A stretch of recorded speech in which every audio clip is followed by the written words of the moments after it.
Bonjour tout le monde. Donc, les inéquations, l'introduction aux inéquations. C'est quoi une inéquation? Dans le fond, c'est identique.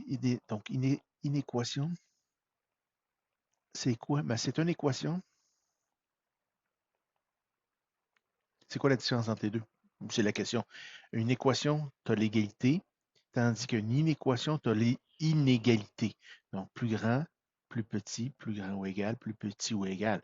Donc, c'est ça la différence entre les deux. L'équation donne une seule réponse, ou à peu près, une solution, tandis que l'inéquation va te donner un ensemble de solutions.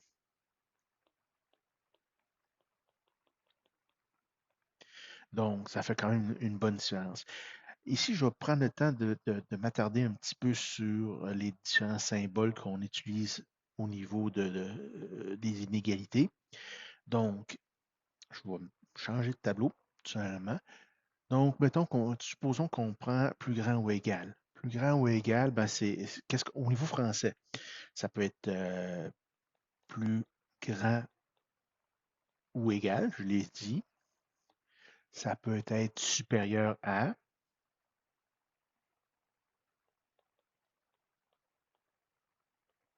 ou égal à. Ça peut être, ça peut être d'autres, on pourrait dire au moins. Au moins. Ça va être ce symbole-là. Ça peut être aussi au minimum, qui veut dire la même chose. Donc, ça, c'est pour ce symbole-là, qui est plus grand ou égal. Plus petit ou égal. À ce moment-là, qu'est-ce qu'on va avoir comme possibilité? Ben, plus petit ou égal. Ça va bien. C'est ça, on l'utilise comme terme. Inférieur ou égal. On pourrait avoir au plus. Oui, on pourrait avoir au maximum. Ce sont les termes français utilisés dans un problème écrit. Oups, ben, j'ai de la misère avec ça. Voyons, maximum. Voilà. Donc, ça, ce sont le français qu'on va utiliser à ce moment-là pour indiquer ces symboles-là. Si je continue, on a le plus grand tout court. À ce moment-là, qu'est-ce que je peux? Ben, je vais avoir plus grand que. Je vais avoir supérieur à. Je vais avoir, qu'est-ce que je peux avoir d'autre comme euh, plus que. C'est pas mal ça que j'ai. Inférieur à, donc je viens de le dire. Plus petit, ça va bien.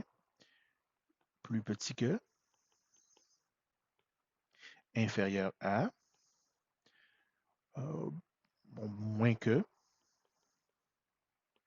Donc, c'est pas mal les termes que j'utilise, qu'on peut utiliser dans un problème écrit pour indiquer l'inégalité. Donc, c'est important de bien les connaître, d'être capable de les transférer.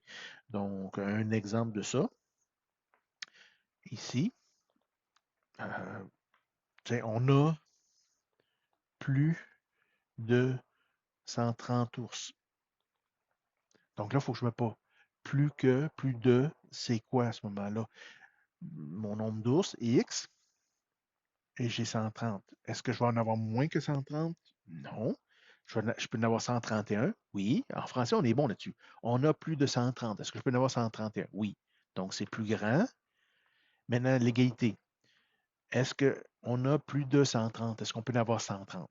Non, on en a plus que. Donc, 131 et suivant. Donc, l'inégalité est comme ça, plus grand strict, tout simplement. Au niveau des réponses, je l'ai mentionné un peu. On va pouvoir donner les réponses sous trois formes. Donc, la réponse, ou les réponses, sont ce qu'on appelle des ensembles solutions. Maintenant, l'ensemble solution peut être donné sous quelle forme? On a trois formes qu'on va exprimer les ensembles solutions. La première forme, la plus simple, entre guillemets, c'est la droite numérique. Donc, si je reviens à mon exemple de tantôt, on a plus que 130 ours. Donc, ma droite numérique, j'ai 130 qui est ici, puis j'en ai plus que. Donc, je vais assurer la partie suivante. Et maintenant, pour indiquer est-ce que 130 est inclus ou exclu, dans le fond, ici, je n'avais pas l'égalité, donc il est ouvert, tout simplement. Si j'avais eu, supposons que j'ai à exprimer un autre exemple, x plus petit ou égal à 18. Donc, voilà, j'ai mon 18 qui est ici. Plus petit ou égal, c'est ce côté-là. Et puis, l'égalité, je l'ai. Donc, je vais mettre un point fermé, tout simplement pour indiquer. Donc, ça, c'est au niveau de la droite numérique. Quelle est l'autre façon que je peux indiquer une, une ensemble solution? Ben, je peux mettre une série de nombres. OK, une série de nombres, donc je peux les nommer tout simplement. Bon, ça dépend des contextes, évidemment. Quand je parle ici de plus de 130 ours, ben, je peux les nommer. Donc, va être un ensemble. Ça va être 131, 132, 133, trois petits points pour indiquer, voilà, ça c'est une autre façon de le noter. Et la dernière façon, qui est celle qu'on va utiliser le plus, c'est les intervalles. Les intervalles, je vais en faire une capsule qui va suivre au niveau des intervalles. Donc, c'est indiqué comme étant, supposons ici, je vais partir avec toujours mon exemple des ours de tantôt. Donc, j'en ai 131 jusqu'à quand est-ce que ça se termine cette histoire-là. Donc, supposons que j'avais un maximum, je ne sais pas moi, de 200 ours. Donc, voilà. Ça, c'est un intervalle.